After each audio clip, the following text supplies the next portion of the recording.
Salut Anis, Salut Guillaume, comment vas-tu?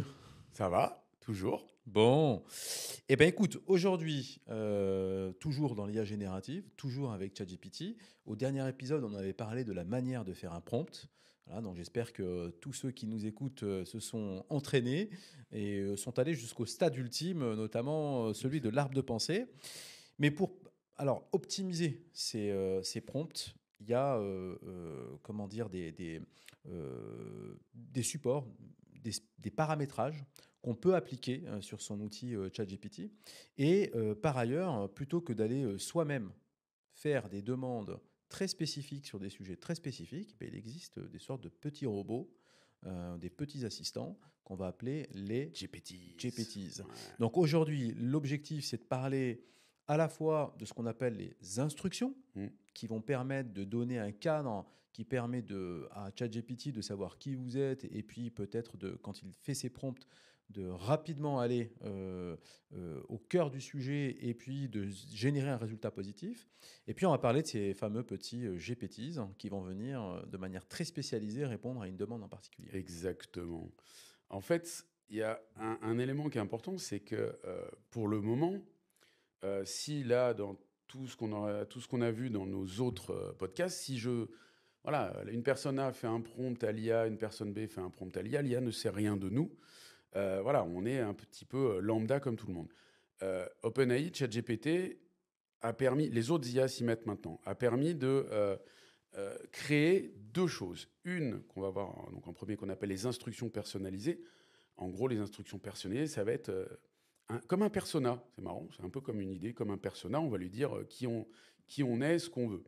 Et après, on verra effectivement les GPT, qui sont des outils qui vont permettre, notamment d'ici pas longtemps, je pense que toutes les entreprises vont s'y mettre, finalement de créer de disposer de sa propre IA avec ses propres données, et une partie de ses propres données. Alors, l'instruction personnalisée, c'est un élément, donc les custom instructions, si on le fait en anglais, c'est la possibilité de personnaliser complètement les réponses de l'IA comme on le souhaite. Donc, par exemple, un truc tout bête, la première instruction personnalisée que je vous recommande de créer, c'est vous. Parce qu'après, on peut en créer plein, hein, mais ça va être vous. Donc, en gros, vous allez lui donner votre CV, lui donner votre prénom, vous allez lui donner un maximum d'informations. Vous avez deux champs à remplir. Alors, je précise, c'est un peu costaud à remplir. C'est 1500 caractères le champ 1 et 1500 caractères le champ 2. Il faut lui donner pas mal d'informations. Et là encore, comme avec les prompts, on peut demander à l'IA de nous aider en lui expliquant: je veux rédiger mes instructions personnalisées, quelles sont les infos dont tu as besoin. Voilà. Donc, on va lui donner en gros notre CV. Ça veut dire que moi, je démarre toujours, je lui donne mon prénom. Et si je crée, parce qu'il m'arrive de créer plusieurs instructions, bah, j'en crée avec d'autres prénoms. Mais moi, j'aime bien la mienne, parce que comme ça, il m'appelle par mon prénom, c'est sympa. Je vais lui expliquer ce que je fais dans la vie, ma profession. Je vais lui expliquer alors ce que je suis en train de faire, en gros, pourquoi je vais l'utiliser. Donc, ça peut être mes projets actuels, mes défis, projets actuels.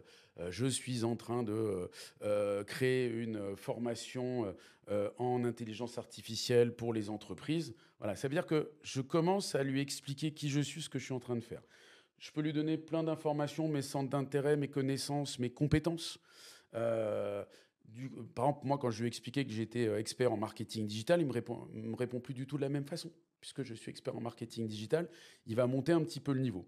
On peut lui donner des valeurs, on peut lui donner du ton, on peut expliquer ce qu'on aime bien aussi. Par exemple, moi, je lui ai expliqué que j'aimais bien l'humour. Donc, elle n'hésite pas, il ou elle, ça dépend comment on l'appelle, elle n'hésite pas voilà, j'ai droit à des smileys et j'ai droit à des petites blagues. Euh, Dedans, c'est pareil, on va lui donner un contexte. Alors, ce qui va être important, c'est, n'oubliez pas une chose, quand vous allez mettre vos instructions personnalisées, donc c'est pas dans le chat, hein, c'est une petite box pour info, vous allez en bas à gauche, vous cliquez sur votre mail, Oui, parce que et c'est ça là, que j'allais voilà, dire, c'est que on juste pour clique sur son préciser, mail, ouais, j'ai voilà, oublié, en fait, en bas à gauche, il y a le petit astérix, là, paramètres en il y a général. notre, non, c'est même pas, c'est sur notre mail, il faut cliquer sur notre mail en bas, on clique sur Oui, c'est notre ça, c'est mail, sur le il mail. ouvre une box, et dans la petite box, il y a écrit instructions personnalisées, vous cliquez, la fenêtre s'ouvre, vous avez deux champs, champ 1, champ 2, il vous explique succinctement, donc il appelle ça déclencheur d'idées en français. Donc il va vous dire où êtes-vous basé, que faites-vous dans la vie, quels sont vos passe-temps, etc. Mais bon, le but, c'est quand même de le professionnaliser un petit peu au maximum. D'où le fait, voilà, je vais lui expliquer ce que je fais, qui je suis, mes compétences, mes connaissances. On peut lui dire les diplômes. C'est un CV, hein, quelque part. Il y a plein d'infos du CV qu'on peut mettre. Ensuite, on va lui donner, et là, ça va être super important, un contexte qu'on pourra modifier à d'autres moments. Mais si je lui explique bien mon contexte, ça veut dire que quand je vais faire des prompts en utilisant mon instruction personnalisée, quand je vais lui faire des prompts derrière, je n'aurai pas besoin de répéter certaines informations. Si à un moment je pars là, je lui ai expliqué qui j'étais, que je voulais lancer des formations en IA, que je suis un expert marketing digital, SO, etc., etc., etc. Si après je lui demande de m'aider, par exemple, à créer, à réfléchir à une formation IA, il va me l'orienter SO directement, puisqu'il sait que je suis spécialiste. Donc il va me recommander d'aller sur du SO. C'est ça qui va être intéressant. Donc, je vous ai parlé de contexte, les objectifs que l'on a. Alors attention, parce que les instructions personnalisées, actuellement, on peut en mettre qu'une. C'est-à-dire, on peut créer un persona. Donc, moi, j'en ai plusieurs, par exemple. Donc, ça veut dire que vous mettez votre persona, il est activé. Donc là, dès que vous allez discuter, dès que vous ouvrez un chat, il tient compte de votre persona. Donc, il y a des moments, bah, vous allez avoir besoin de jouer un autre rôle. Si à un moment, j'ai envie de chatter pour parler de cuisine avec lui, je vais me faire une instruction personnalisée en lui expliquant que je suis un passionné de cuisine, etc., etc.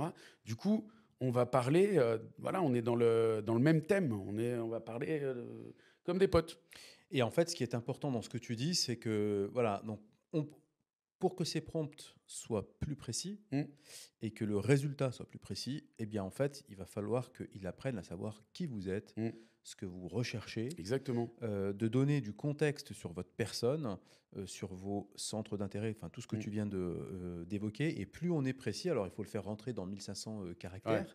Alors là, comme tu l'as évoqué tout à l'heure, hein, on le répète, mais on peut tout à fait, après avoir fait une première création de cette première instruction, ce premier niveau mm. d'instruction, aller demander à ChatGPT peut-être de l'optimiser pour que ça soit parfaitement Ouais. compréhensible par lui-même. Moi, c'est ce que j'ai fait la première fois que je les ai faits. Je m'étais créé un truc, c'était bizarre. Effectivement, je lui ai demandé derrière et il m'a sorti quelque chose qui avait rien à voir, mais qui me colle beaucoup plus, quoi.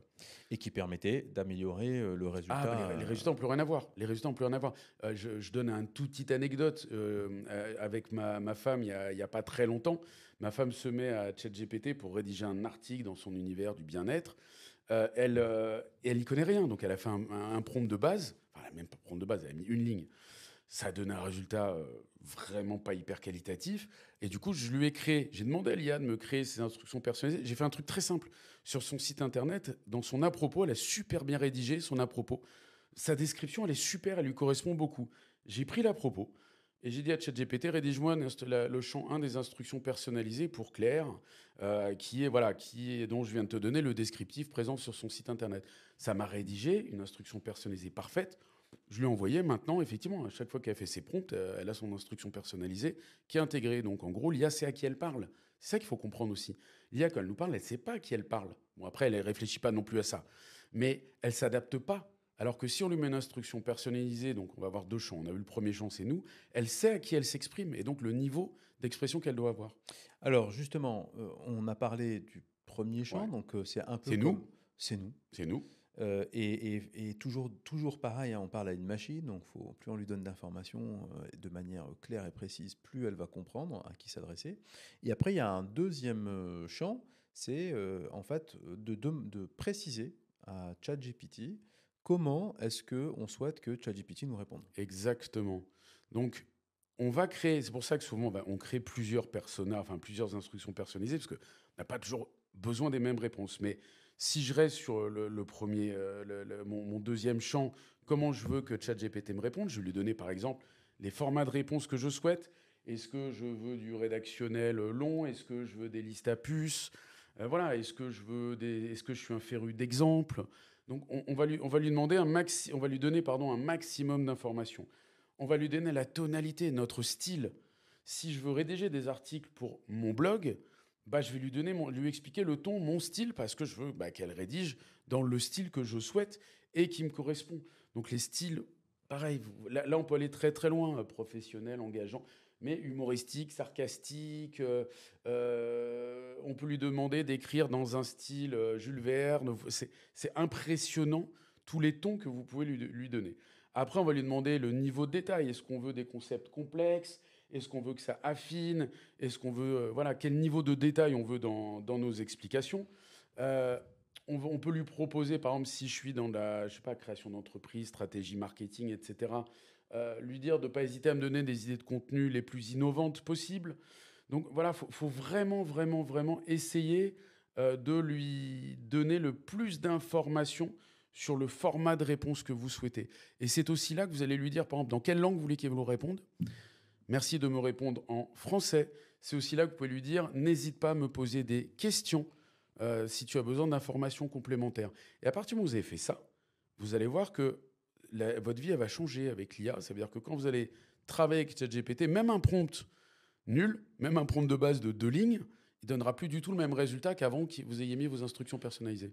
Donc là, ce qu'on entend, c'est que c'est un petit peu finalement les règles de fonctionnement qu'on Nos va... règles à Nos nous. règles à C'est nous. nos règles à nous. On C'est a ça, c'est nos personnalisé règles. l'IA. On personnalise Ouais, les règles qu'on veut, qu'on donne à ChatGPT pour qu'on ait le résultat qu'on souhaite attendre. Donc c'est exactement. important de aussi prendre du recul par rapport à ça parce que c'est pas si simple. Non, Et toujours pareil, hein, de la même manière, demander à ChatGPT peut-être de aussi vous aider dans cette partie-là. Vous pouvez faire une faut pas première hésiter parce que rédaction. c'est pas simple et surtout quand vous lui demandez de vous aider, elle vous demandera les informations qui lui manquent. Et là derrière, c'est nickel. Exactement, c'est-à-dire que si vous commencez à faire cette première instruction, vous dites bah, tiens, aide-moi sur tel et tel sur justement cette deuxième instruction, et que voilà les différents éléments que j'ai renseignés, de lui demander si effectivement il y a des questions complémentaires qu'elle souhaite poser pour compléter cette instruction-là et qui vous permettra de parfaire, parce que c'est ça le sujet. Ça restera quand même malgré tout votre réponse, c'est pour ça qu'on parle de parfaire cette instruction-là. Et donc la combinaison du deux ont finalement personnalisé le paramétrage de la manière dont ChatGPT va faire ses prompts. Alors, on peut clore ce sujet-là Ouais, parce que effectivement, vous pourrez tester et vous pourrez aller voir. Maintenant, on va passer à une deuxième étape. ouais. La Et, spécialisation. et donc là, c'est la spécialisation. Ouais, le GPT Builder. Alors, justement, alors le GPT, les GPTs, qui sont des sortes de, on va les appeler des petits robots, comme des micro-assistants, qui vont être, eux, très spécialisés sur un certain nombre de tâches. Et je crois ici que, et de fonctions. Et donc, ici, il y en a deux sortes déjà des GPTs, ceux qui sont créés par d'autres personnes et ceux qu'on pourrait potentiellement nous-mêmes. Exactement. Il y a une bibliothèque complète. Donc, ChatGPT, OpenAI a déjà créé eux-mêmes, ils ont créé des GPTs. Et vous avez plein de GPTs ultra spécialisés. Alors, pour ceux qui ont utilisé ChatGPT depuis le début, je pense que vous vous souvenez, il y avait un truc qu'on appelait les plugins au début. Donc, on peut utiliser plein de petits plugins. Ils ont arrêté avec les plugins parce que la majorité sont transformés en GPTs. Les Ask PDF, etc., etc. Donc effectivement, vous avez actuellement dans un truc qu'on appelle le ChatGPT Store, je crois, je ne sais plus le nom exact, vous avez plus d'1 million de GPT spécialisés. Par exemple, vous avez Canva, voilà, chaque boîte sort son GPTs. Mais le truc qui est quand même le plus sympa, c'est de se créer ses GPTs, par exemple, pour son entreprise. Donc pour le moment, c'est déjà bien, c'est pas encore parfait, mais en gros, l'idée, ça va être, imaginons que je sois patron d'une entreprise, bah, je vais créer un GPT de ma boîte, gestion de ma boîte. Je vais lui donner un maximum d'informations qui vont lui permettre d'apprendre sur moi. Ça va être pareil, c'est une phase d'apprentissage. Je vais construire quelque part mon propre corpus. Donc je peux lui donner un maximum de documents, même longs, même très très longs. Moi, je lui ai donné ma veille, donc j'ai créé des PDF où j'ai 2, 3, 400 articles à chaque fois. Et je lui ai donné voilà, toute ma veille pour qu'il mouline avec ma veille. Et comme ça, quand je lui demande par moment des exemples, je me rappelle de citations, d'exemples, mais je ne les retrouve pas. Je lui demande, il va me les rechercher. Donc ça, c'est assez pratique. Donc voilà, vous avez créé votre propre corpus. Et derrière, bah, vous allez pouvoir dialoguer avec, échanger avec, en sachant que vous pourrez utiliser tous les outils de ChatGPT dans votre GPT Builder. On peut lui remettre d'autres documents, on peut lui demander des images. Voilà. Il y a un truc marrant, c'est quand vous avez créé votre premier GPTs, le premier truc, vous allez demander la description, un nom, il va vous créer votre petit logo, ça va être tout mignon. Alors juste pour effectivement peut-être bien finir de préciser, le GPT c'est une sorte de petit robot qui va être quand même très spécialisé sur une tâche. Donc là, il y en a de différentes natures. On va voir effectivement quelles sont les différentes finalités de tâches qu'on peut demander. Mais c'est vraiment important de comprendre que c'est des sortes de micro-tâches, en fait, Ouais. hein, très spécialisées, qu'on va pouvoir appeler pour répondre à un sujet en particulier. Alors Mais justement, On a dit Canva tout à l'heure, par exemple, vous avez un truc tout bête qui est hyper important parce que depuis quelques jours, il y a beaucoup de notifications. vous avez un GPT DALL-E, donc qui est l'outil de création d'images. Si vous demandez une création d'image directement dans le chat GPT, il vous la crée.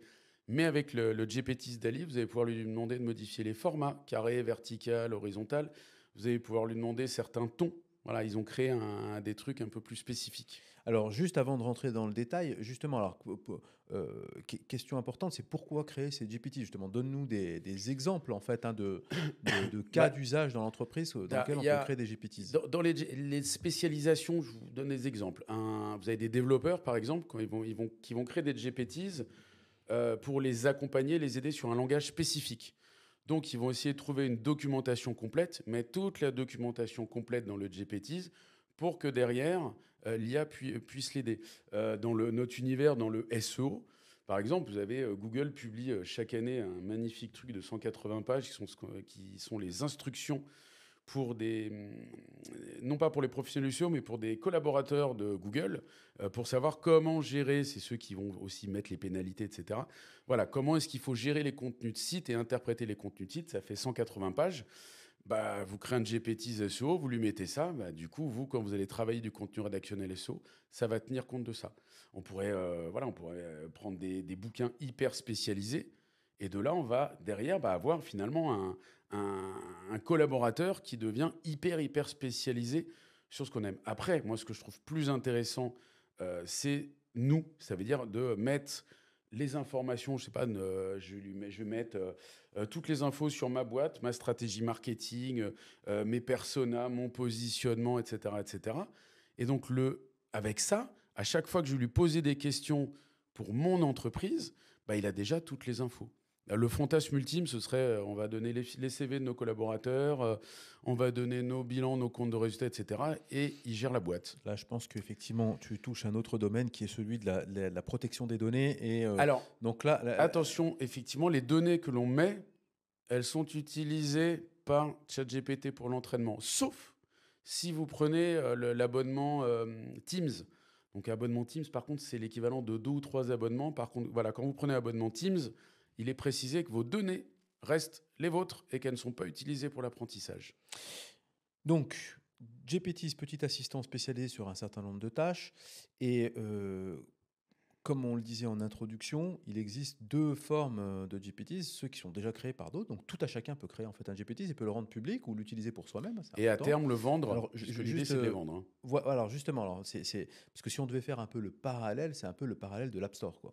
Exactement. C'est-à-dire en fait de créer un store de petits assistants très spécialisés sur un certain nombre de tâches. Million. Et donc il y en a un certain volume. Et donc on va tout à chacun peut créer des GPTs qu'il va pouvoir soit rendre public, soit garder pour soi-même. Et donc, tout le monde peut en créer, mais il y en a déjà des disponibles.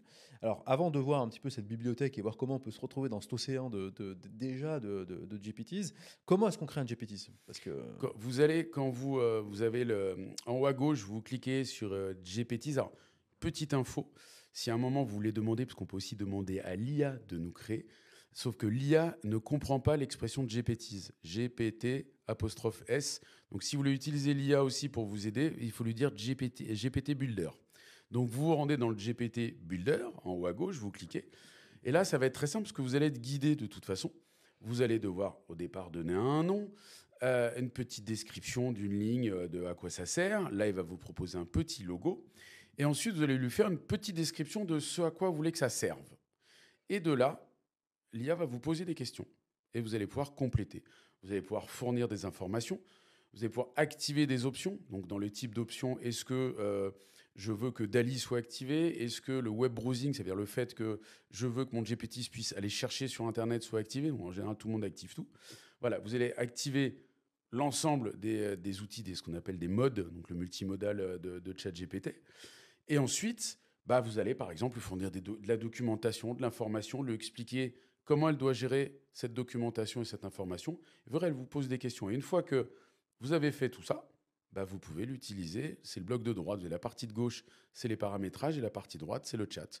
Et vous allez pouvoir discuter direct avec. Et donc, quand on est arrivé à cette étape-là, effectivement, dans sont dans la console de ChatGPT, dans cette interface, on va pouvoir aller interroger ce GPT directement. Donc, soit en le sélectionnant quelque part, on le sélectionne, et puis on va directement mettre son instruction, son prompt dans cette fenêtre, soit directement en faire appel directement au sein d'un chat GPT, une interface simple, où on pourrait faire appel à plusieurs GPTs. C'est la complexité sur les multi-GPTs. Je sais que ça fonctionne pas parfaitement, mais effectivement, l'idée à un moment va être que je pars en utilisant un GPTs et finalement, je suis dans mon chat.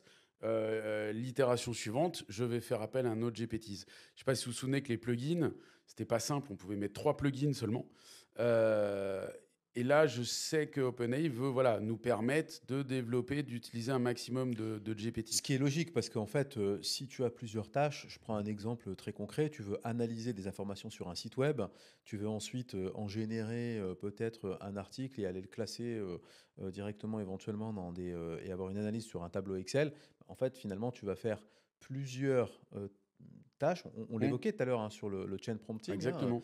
Donc là, en fait, l'intérêt, c'est que tu vas plutôt non pas faire appel à un séquençage de tâches, mais là, tu vas faire appel à plusieurs petits robots qui vont, eux, faire des tâches très spécifiques, les unes après les autres.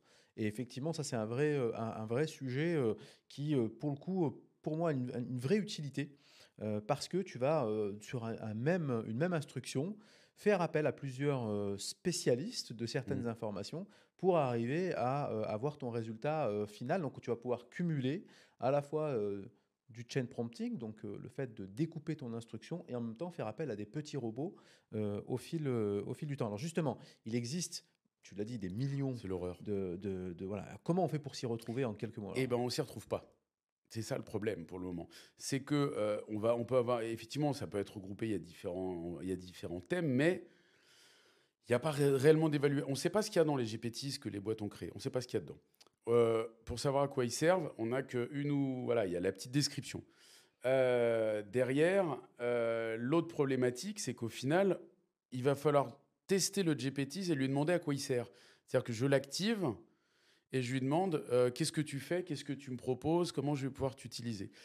Et là, ce qui est en train d'accélérer, c'est que normalement, on devrait avoir chaque GPT devrait avoir des évaluations. Quantité d'utilisation, quantité d'évaluation. Alors ça, c'est déjà en place. On a déjà effectivement... alors il y a plusieurs choses. D'abord, ils sont stockés par grandes catégories. Ouais. Donc ça, c'est important parce qu'il y a effectivement des Mais il y a grandes beaucoup de catégories. Et catégories. il y a beaucoup de catégories. Mais surtout, c'est que dans ces catégories, ils sont classés en effet par ordre décroissant. Et à travers 2 critères. Le premier critère, c'est effectivement le nombre et le volume d'utilisateurs, c'est vraiment le critère numéro 1. Et par contre, pour s'y retrouver, pour voir si effectivement il est efficace de base, c'est une notation qu'on connaît tous via les étoiles, qui permet de voir effectivement quelle est sa notation. Voilà. Donc de 0 à 5, et ça permet vraiment d'essayer de s'y retrouver. Donc un GPT qui a 50 000 utilisateurs avec une note de 4,3, vous pouvez déjà vous dire sur la fonction en particulier qu'il va faire le job et il va déjà potentiellement répondre à votre demande. Si je résume notre podcast, on a personnalisé d'un côté et spécialisé de l'autre côté. Donc maintenant, si vous avez bien suivi les podcasts, vous savez prompter, spécialiser, personnaliser et spécialiser. Et donc, normalement, déjà quand on a ces 2 premières bases, c'est-à-dire savoir faire du prompt et déjà utiliser les GPTs, on commence à devenir quand même déjà... commencer à bien se débrouiller et à avoir une IA qui est assez efficace avec nous et donc optimiser notre productivité, notamment dans l'entreprise. Eh bien, écoute, la suite au prochain épisode. Ça roule. À bientôt. À plus, Anis. Salut.